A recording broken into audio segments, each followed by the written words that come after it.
Bonjour Fabrice Drouel et bonjour à tous. Aujourd'hui, les réseaux dans la résistance.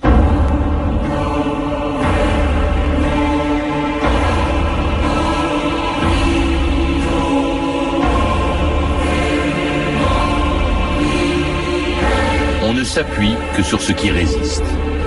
Sénèque.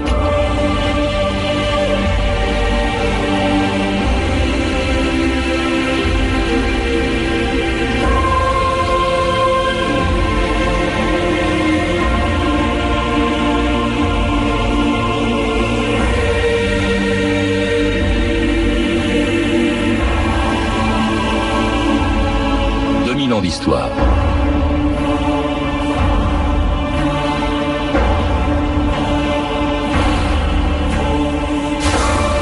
Ils étaient de gauche ou de droite, ouvriers, paysans ou bourgeois. Certains croyaient au ciel et d'autres n'y croyaient pas, mais ils avaient en commun le même idéal. Pendant plus de 4 ans, refusant l'armistice de 1940, ils ont pris des risques insensés pour chasser de France les troupes d'occupation allemandes. Les uns dans des mouvements de résistance comme Combat, Libération ou Francs-Tireurs, les autres dans ce qu'on appelait des réseaux, qui avaient des objectifs militaires, le renseignement, le sabotage, les liaisons avec l'Angleterre, les parachutages et l'évasion des prisonniers de guerre. Ils appartenaient à cette armée des ombres, comme l'a appelé Joseph Kessel, et qui, dans la clandestinité, a largement contribué à la défaite de l'Allemagne, à la libération de la France, et à la lutte à laquelle les appelait un général de brigade encore à peine connu en juin 1940.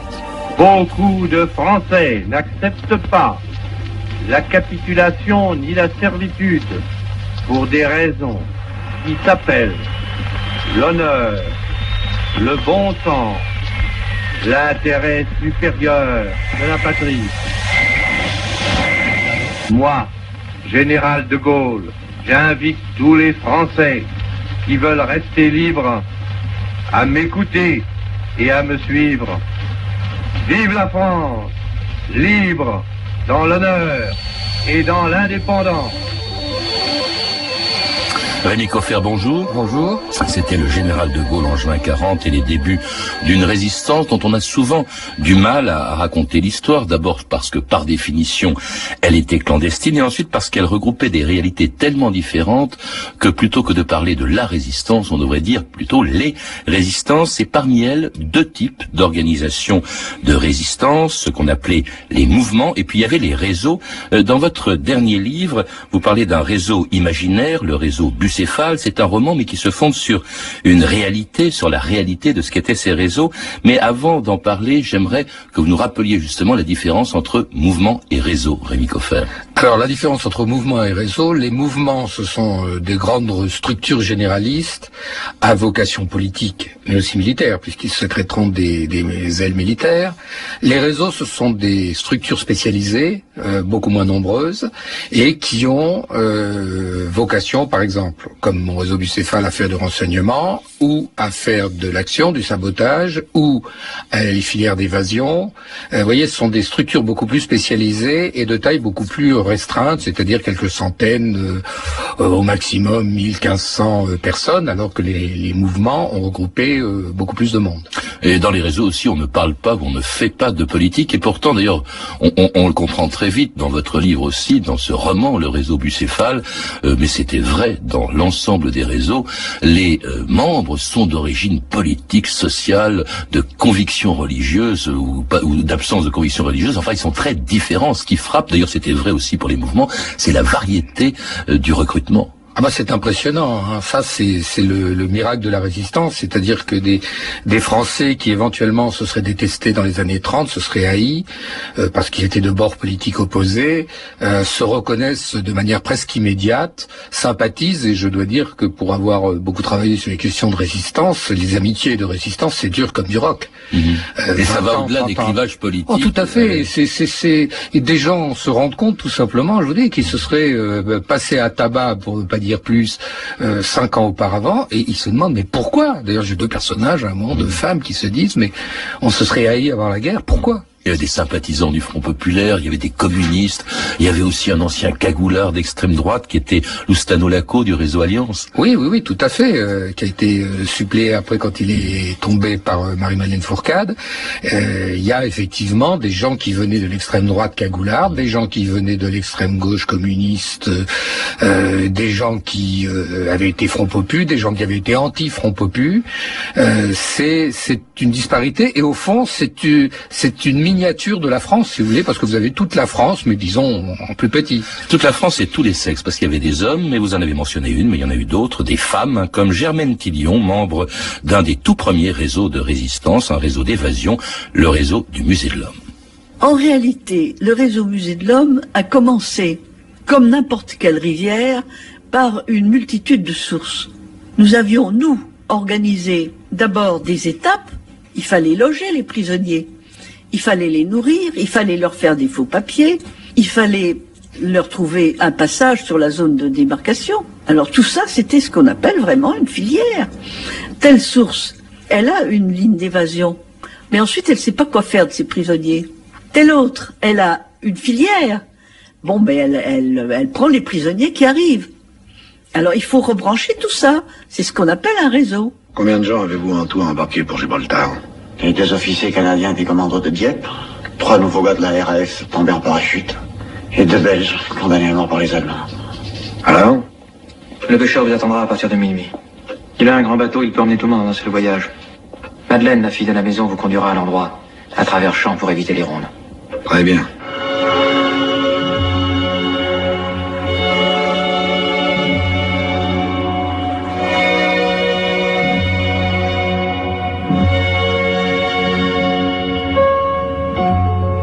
C'était un extrait du film L'Armée des Ombres de Melville avec Lino Ventura dont on a reconnu la voix, Rémi Coffer. Alors les évasions, c'était une des activités des réseaux, c'était même l'activité des tout premiers réseaux.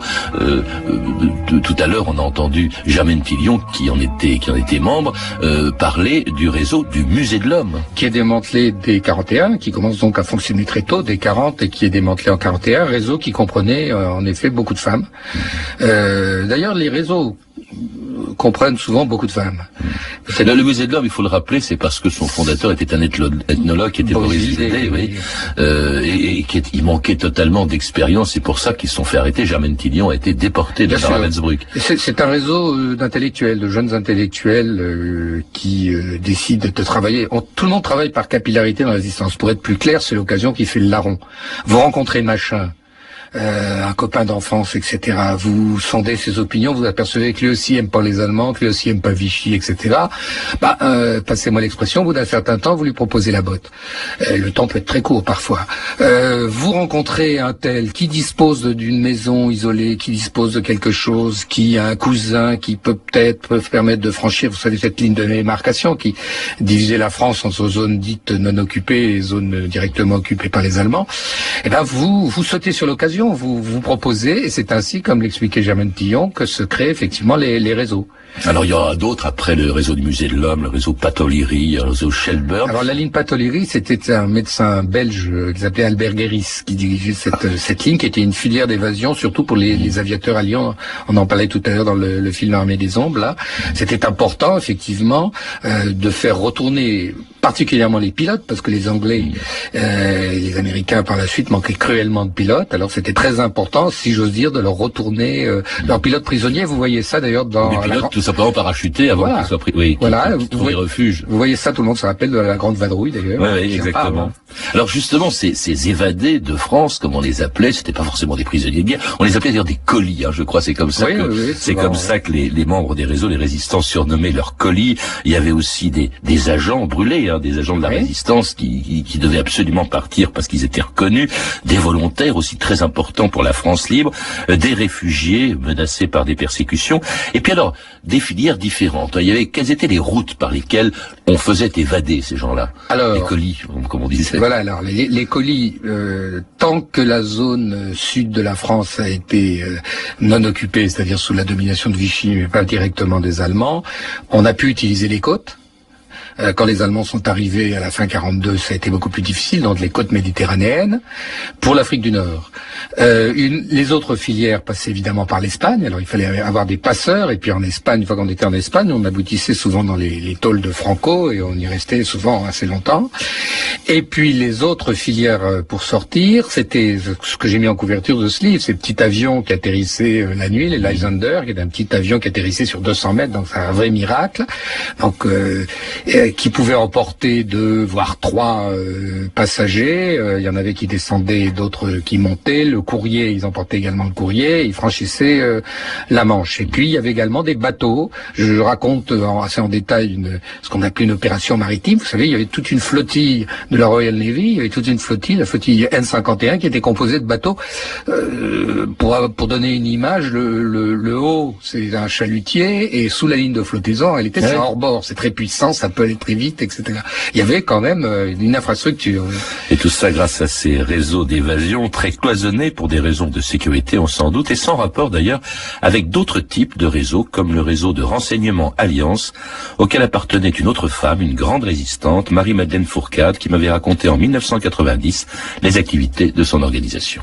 Nous avons choisi d'être un réseau indépendant, travaillant en France et commençant par ce qui était le plus nécessaire à l'époque, le renseignement. Il s'agissait que de savoir où était l'ennemi et comment on pouvait communiquer les renseignements à ceux qui les utiliseraient pour lui faire la guerre. Grâce au poste émetteur, nous pouvions, dans l'heure ou dans la journée, envoyer l'urgence. C'est-à-dire que quand un sous-marin allait quitter Brest dans les 24 heures, les Anglais le savaient tout de suite. Capitaine Ferdi Rodriguez, de l'Intelligence Service. C'est à mon avis l'arme secrète, mais la plus dangereuse, parce que vous faites radiogoniométrie très facilement. Ouais, je pensais toujours qu'il y avait 2 façons d'être arrêté en France, soit par délation, soit d'être radiogoniométré par les services allemands, qui étaient des services extrêmement perfectionnés. Et les instructions en Angleterre étaient justement de faire des émissions extrêmement courtes et variées en tant que longueur d'onde. Qu'est-ce que c'est ? Une voiture de goniométrie, ils vont repérer la radio. Foncez, foncez, foncez! Où est la radio? Les Allemands sont là. Dans le grenier, tout là-haut. C'est la première transmission? La 5e. En 3 jours. Vous avez de la chance. Je ne savais pas qu'ils avaient du matériel aussi perfectionné. Et même maintenant, vous le savez. C'est un extrait du téléfilm d'Yves Boisset, Jean Moulin dont effectivement les radios ont failli se faire arrêter plusieurs fois. C'était l'activité la plus dangereuse dans ces réseaux, Rémi Coffer, être le radio. C'était... Oui, on donnait, à Londres, on donnait une durée de vie statistique de 6 mois. C'est-à-dire qu'au bout de 6 mois, théoriquement, vous faisiez prendre. Donc, il fallait avoir vraiment le cœur bien accroché pour faire ce travail. Alors, la radio Gonio dont on parle, c'est un système très simple. Vous avez 3 stations réceptrices allemandes. C'est une triangulation. Et si vous voulez, chacune repère sur quelle est la ligne, si vous voulez, sur laquelle le message est émis. Donc on trace des traits à la règle, et quand les 3 traits se recoupent, on sait que c'est à peu près dans cette zone, dans ce quartier, que se trouve l'appareil radio. Alors à partir de là, on va opérer plus finement pour repérer exactement dans quelle maison il est. Par exemple, il y a des petites combines, on coupe le courant dans le secteur. Alors l'émission s'arrête immédiatement, mais on sait de quelle maison on a coupé le courant, des choses de ce genre, et on finit par repérer l'endroit où se trouve la radio. D'où la nécessité pour les radios d'être très brefs. C'était difficile parce que souvent il y avait beaucoup de messages, il fallait attendre les réponses de Londres, etc. C'est en ça que c'était dangereux. Et pour transmettre des renseignements qui étaient vitaux, très importants souvent. De quel type de renseignements s'agissait-il dans les réseaux de renseignement? Qu'est-ce qu'ils donnaient aux Alliés? Alors, qu'est-ce qu'ils envoyaient? Ça dépend un peu des périodes. Après le débarquement, la nature des messages a changé dans la mesure où c'était de plus en plus à utilisation rapide. Mais si vous voulez, ça donnait. On disait, il y a 6 Messerschmitt 110 sur l'aéroport de Francazal, il y a 3 bateaux, il y a tel navire allemand qui est dans une cale en cale sèche dans une forme à Saint-Nazaire. C'est ce genre de choses. Les départs de sous-marins, les départs de bâtiments de guerre. Je crois que le Bismarck a été coulé grâce à des renseignements venus de France, Rémi Coffer. Il a été coulé en partie. On a su ces déplacements, les déplacements de Graf Spee, c'est-à-dire de ce que les Allemands appelaient des cuirassés de poche, qui étaient en fait de très gros cuirassés, en partie parce qu'évidemment ils partaient de France. Donc les réseaux implantés dans les ports, d'où l'intérêt d'avoir des inscrits maritimes, des gens comme ça dans votre réseau, permettaient de donner une image, des renseignements très précis quant à leur mouvement. Puis les trains aussi, il y a les trains, les AWI par exemple, c'est-à-dire les transports économiques, savoir quel type de wagon, combien de wagons à telle heure sur tel parcours et ainsi de suite. Alors c'était extrêmement structuré ces réseaux, il y avait une centrale, il y avait des tas de corporations si je puis dire, il y avait des secrétaires, des fabricants de faux papiers, des radios, on en a parlé, et puis 3 types d'agents assez différents selon leurs activités. Oui, bien sûr. Il y avait les permanents. Alors, il y a O, c'est-à-dire ce qu'on appelle l'agent occasionnel. O, c'est quelqu'un qui rend service à la résistance de temps en temps, quelqu'un qui prête un logement, quelqu'un qui porte des messages, quelqu'un qui porte des renseignements. Il y avait ensuite P1. Alors P1, c'est quand vous consacrez la majorité de votre temps à la résistance, mais vous avez encore votre métier ou votre fonction habituelle. Et puis P2, en gros, c'est que vous êtes grillé ou que vous êtes un grand chef, et à ce moment-là, vous êtes complètement permanent, vous consacrez tout votre temps à la résistance, et il faut que la dite résistance subvienne à vos besoins, ne serait-ce que par peur que simplement vous soyez retourné, vous soyez obligé de vendre la mèche parce que vous crevez de faim. Donc, alors justement, il faut subvenir aux besoins des permanents. Qui y subvient? Parce que effectivement, il y avait plusieurs sources. Il dépendait de plusieurs plusieurs commandements, si je puis dire, Rémi Coffer. Et il y en avait une, par exemple, c'était le cas du réseau Alliance de Marie-Madeleine Fourcade, de Lustanolaco, qui dépendait directement des Anglais. Il dépendait, oui, du commandeur Crane. C'est de son vrai nom Kuhn, qui était un officier du SIS, Secret Intelligence Service, c'est-à-dire de l'intelligence service. Tout à fait, oui. Mais d'autres... Il y avait quelqu'un aussi qui a compté pour beaucoup, c'était le colonel anglais Buckmaster. Alors, Maurice Buckmaster, c'est un peu différent. Ce sont des réseaux du SOI qui sont des réseaux tournés vers l'action et le sabotage. Le SIS, c'est l'intelligence service, donc qui sont dans le renseignement. Et puis, il y avait les réseaux qui dépendaient des Français de Londres, qui dépendaient du Bureau central de renseignement et d'action, qui est le service secret du général de Gaulle, le CRA. Et puis quand les forces françaises se sont installées à Alger, eh bien il y a eu les réseaux dépendants. Bon, là, il y a eu un peu de tirage parce qu'il y avait la querelle Giraud-de Gaulle, mais enfin, il y avait un certain nombre de réseaux de plus en plus importants qui étaient contrôlés par des Français. Et à ce le BCRA, il faut le rappeler, dont le patron était le colonel de Wavrin, dit Passy. Dit Passy, oui, on n'est pas loin ici de la station de métro Passy, tout à fait. Il y avait souvent des noms de stations de métro, d'ailleurs. Oui, mais les premiers Français de Londres se sont donnés des noms de stations de métro. Et Corvisart. Barbès, etc. Oui, tout à fait. Et alors justement, ces réseaux qui dépendaient alors de la France libre, du BCRA, bon, faut en citer un aussi, peut-être le plus connu, qui était la confrérie Notre-Dame, de Gilbert Renaud, dit comme Rémi qui a joué un grand rôle. Évidemment, il y avait quand même des conflits entre les services de renseignement selon que ils étaient les patrons de réseaux français mais travaillant pour l'intelligence service ou de réseaux français travaillant pour le BCRA. Il y a eu des conflits, je suppose. Il y avait des conflits entre la France libre et les Anglais. La France libre dépendant pour une majeure partie de son infrastructure des Anglais, mais essayant d'avoir le maximum d'autonomie. Et les Anglais essayant de récupérer le maximum d'agents. Par exemple, je raconte ça dans le bouquin, ce qui se passe, vous savez, quand vous passez de France en Angleterre, vous êtes d'abord interné dans la banlieue de Londres, à Patriotic School, qui est une école qui a été reconvertie, et là, ce sont les services de contre-espionnage anglais qui vous passent au crible pendant des heures et des heures avant de décider que vous êtes clean et que vous pouvez faire ce que vous voulez. Mais ce que vous voulez dans l'intervalle, naturellement, ils ont toujours proposé aussi la botte. c'est-à-dire passer au service des Anglais. D'où de nombreux conflits, parce qu'il y a des résistants nombreux qui arrivent à Londres, on leur dit mais ça serait bien de travailler pour nous, puis c'est mieux, puis on a plus de moyens, puis c'est plus efficace. Et bon, beaucoup disent non, je ne veux travailler que pour la France avec des Français, ou pour la Belgique avec des Belges, et ainsi de suite. Alors le BCRA et l'Intelligence Service quand même se retrouvaient quelque part, c'était sur les ondes, en envoyant de Londres des messages codés destinés au réseau et que les services allemands essayaient en vain de brouiller. Ici, Londres. Voici notre 9e bulletin d'information. Veuillez écouter tout d'abord quelques messages personnels. Les girafes ne portent pas de faux cols.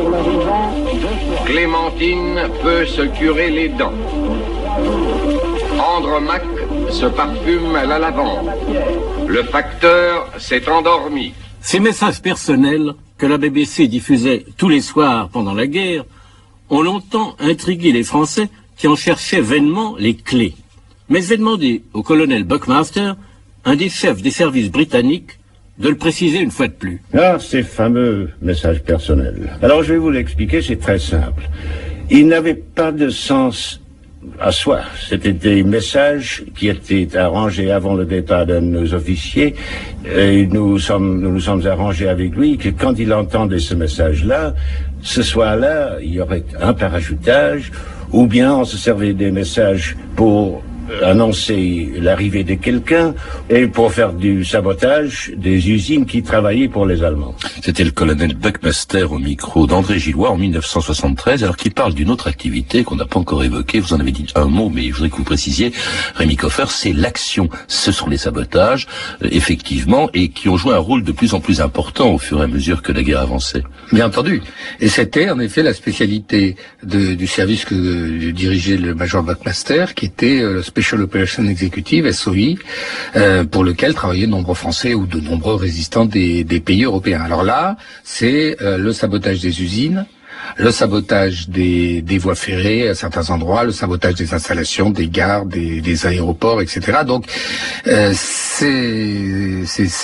cette activité de sabotage était dirigée depuis Londres, parce que Londres avait un espèce de plan stratégique en tête des installations à saboter, et ce plan stratégique, c'était le résumé des renseignements que recueillait Londres sur comment était organisée la présence allemande en France, où, quand, comment, etc. Puis il y avait aussi l'envoi, évidemment, des armes vers les maquis, ce sera très très important, évidemment, en 1944, le repérage des terrains, en tout cas des sabotages qui mettaient en rage les Allemands, le gouvernement de Vichy et son ministre de la propagande, Philippe Henriot. Près de Chalon-sur-Saône, un train de marchandises a déraillé à la suite d'un acte de sabotage commis par un groupe terroriste. Le rapide de Nice, survenant à vive allure quelques instants plus tard, sortait des rails. On compte 39 morts. Je ne cesse de vous répéter que la France est régulièrement la seule victime d'une folie de destruction à laquelle tant de Français ont longtemps applaudi. Quand un sabotage fait sauter un transformateur, coupe un câble transporteur d'énergie, ce sont les ouvriers français qui chauffent, ce sont les ménagères françaises qui manquent d'électricité, ce sont les artisans français qui voient s'arrêter leurs outils. Et quand ces jours-ci, tournant votre commutateur, aucune lumière n'apparaîtra, quand votre poste de radio demeurera silencieux, quand vous voudrez pour un rapide repas allumer votre réchaud électrique et qu'il refusera de rougeoyer, revoyez en fermant les yeux les équipes de jeunes saboteurs enrôlés par Moscou, les spécialistes espagnols de la destruction scientifique, rôdant la nuit, mitraillette à l'épaule vers vos transformateurs et vos barrages. Et comprenez enfin que votre nouvelle épreuve fait peut-être le complaisant aveuglement que vous avez si longtemps pris pour la forme la plus confortable du patriotisme. Et c'était Philippe Henriot, le ministre de la propagande de Pétain en mars 44, quelques mois avant qu'il soit assassiné par la résistance, quelques semaines aussi avant le débarquement en Normandie. Comment est-ce que la population que Henriot essaye de dresser contre l'action de cette résistance, notamment des réseaux, réagissait-elle? Est-ce qu'elle avait de la solidarité ou pas? Au fur et à mesure que le gouvernement de Vichy s'est discrédité, l'opinion publique changeait. Je crois que les gens, ce qui leur faisait plus peur, c'était les bombardements que les sabotages, parce que le sabotage c'est quelque chose de ciblé, fait par une petite équipe, et dans certains cas, le cas des usines Peugeot, il y a eu un arrangement direct entre la direction et des agents britanniques. On leur a dit, bon, vous comprenez, à chaque fois que vous bombardez, c'est les ouvriers, parce que vous aviez toujours des cités ouvrières autour des usines, c'est les ouvriers qui trinquent à chaque fois que vous bombardez. Laissez-nous saboter à l'intérieur de l'usine. Nous, on saura les endroits où il faut saboter, et ça évitera ces destructions massives. Donc, les gens, je pense, commencent à se rendre compte que les sabotages étaient beaucoup moins dangereux que les bombardements qui, par définition, peuvent tuer un peu n'importe qui. En revanche, l'activité de cette forme de résistance était dangereuse. Vous le rappelez longuement dans votre livre. Ils étaient traqués par la Gestapo. Je crois même que la Gestapo a envoyé de faux parachutistes anglais, qui étaient en fait des Allemands parlant l'anglais, de manière à démanteler les filières. Mais c'était vraiment une vie quotidienne terrible, cette vie quotidienne des gens des réseaux, Rémi Coffeur. Faut être taillé pour résister, parce qu'effectivement, vous avez quand même la trouille au vent tout le temps, et trouille que vous surmontez, où j'ai eu les confidences de nombreux résistants. Je pense à une jeune femme qui a dit, moi j'ai eu la trouille tout le temps. Les autres me donnaient l'impression de pas avoir peur, moi j'ai eu la trouille tout le temps. On peut le comprendre quand on voit l'état des pertes. J'ai quelques chiffres sous les yeux. 8200 morts, je crois, 2500 disparus dans des camps ou dans les prisons, 7400 déportés survivants, c'est-à-dire 19 000 personnes quand même. Et est-ce que le bilan était à la hauteur de ces pertes? Par exemple, le rôle, on dit que le rôle qu'ils ont joué en Normandie était essentiel, Rémi Coffeur. Ah bah c'est capital. Il n'y aurait pas eu de débarquement allié s'il n'y avait pas eu de renseignements émanant de la résistance, tout bêtement parce que les Alliés n'auraient pas su où ils mettaient les pieds, et ni les Américains ni les Anglais ne se seraient engagés sur un terrain inconnu. Donc sans renseignements, ils n'auraient jamais débarqué. Ça, c'est tout à fait clair, et c'est vraiment l'honneur des réseaux de la résistance d'avoir joué cette part majeure dans le débarquement. Tous les détails, je crois, effectivement, du mur de l'Atlantique étaient connus, puis ils ont joué aussi un rôle au moment du débarquement, je suppose aussi, et dans l'action qui a été menée à l'arrière des plages, à l'arrière des troupes allemandes. Quel a été l'avenir ensuite de ces réseaux, des hommes de ces réseaux, Rémi Coffeur? Qu'est-ce qu'ils sont devenus après la guerre? Parce qu'on en parle beaucoup moins, en fait, des hommes ou des femmes. On en parle beaucoup moins que des membres importants qui ont fait de la politique, des mouvements. Oui, souvent, ils ont joué un rôle moins important. Enfin, vous citiez tout à l'heure Marie-Madeleine Faucade, qui a continué à avoir une activité politique gaulliste, qui a des artisans du retour du général aux affaires en 58. Mais beaucoup de gens des réseaux sont retournés à leurs activités habituelles, leur travail d'avant, sans demander grand-chose. Beaucoup ont joué un rôle, un peu comme Fourcade, dans le retour de Gaulle en 58. C'est souvent ignoré, mais il y a des tas de réseaux qui se réactivent. Parce qu'un réseau, c'est une petite famille. Un mouvement, c'est une très très grande famille. Un réseau, c'est une petite famille. Donc, vous allez éventuellement sonner à la porte d'un vieux copain en lui disant, dis donc, il faut faire quelque chose. Cette guerre d'Algérie, ça n'en finit pas. Faut que le général revienne. Ah oui, ils ont continué. Ça s'est réactivé à ce moment-là beaucoup, oui. Et est-ce que, justement, moi j'ai le sentiment aussi qu'on les a un petit peu oubliés aujourd'hui en France. Est-ce que leur histoire est beaucoup moins connue, en fait, que celle des grands mouvements comme Combat, Libération, Franc-Tireur? Oui, je suis de votre avis. C'est pour ça que j'ai voulu aussi écrire ce bouquin, ce roman. Je pense que la résistance des réseaux est très méconnue, très ignorée. Alors qu'ils ont contribué largement à la libération de la France. Merci Rémi Coffeur de nous avoir rappelé leur histoire, sans laquelle la nôtre aurait été différente. Ici, Londres. Les Français parlent aux Français. Veuillez écouter tout d'abord quelques messages personnels. Les sanglots longs des violons de l'automne blessent mon cœur d'une langueur monotone. This is the day and this is the hour. The sky is lightening. Lightening over the coast of Europe as we go in. And it's a great day. La bataille suprême est engagée. Après tant de combats, de fureur, de douleur, voici venu le choc décisif. Allons BBC. Ici Pierre Lefebvre, qui vous parle de Normandie. Je rappelle que mon invité, Rémi Coffeur, est l'auteur d'un roman historique, Le Réseau Bucéphale, publié aux éditions du Seuil.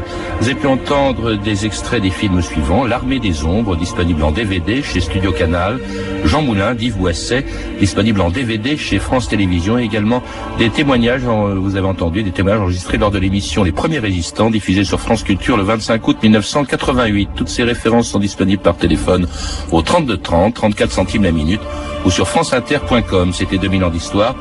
Merci à Antoine Viossa et Ludovic Asselot, Claire Destacan, Emmanuel Fournier et Léna Le Bourdonnais, qui est notre réalisatrice Anne Kobilac.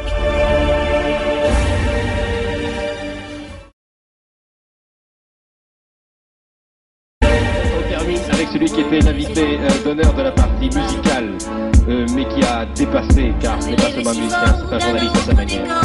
On le retrouve, Daniel Balavoine. J'avais l'impression que... Non, je m'excuse de vous couper parce que bon, je crois que j'ai compris tout de suite la question. Non, quand je me suis marié... C'était pour la vie. C'était pour la vie. Techniquement et vocalement, une dame qui s'appelle Madame Nicole Salien de l'Olympia, de l'Opéra, pourra lui dire qu'au contraire, je chante techniquement parfaitement bien et que je ne crie pas et que j'ai une technique de ténor qu'on ne soupçonnait pas et que je ne soupçonnais pas moi-même d'ailleurs et dont je n'ai rien à foutre, cela dit en passant.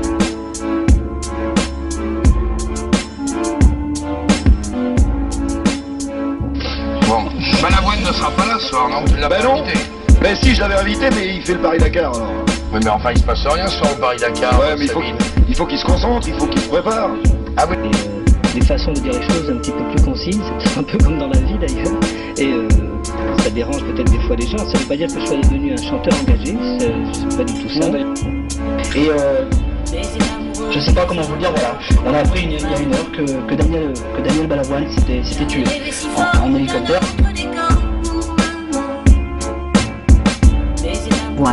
Tout savoir sur Daniel Balavoine. Balamed.skyrock.com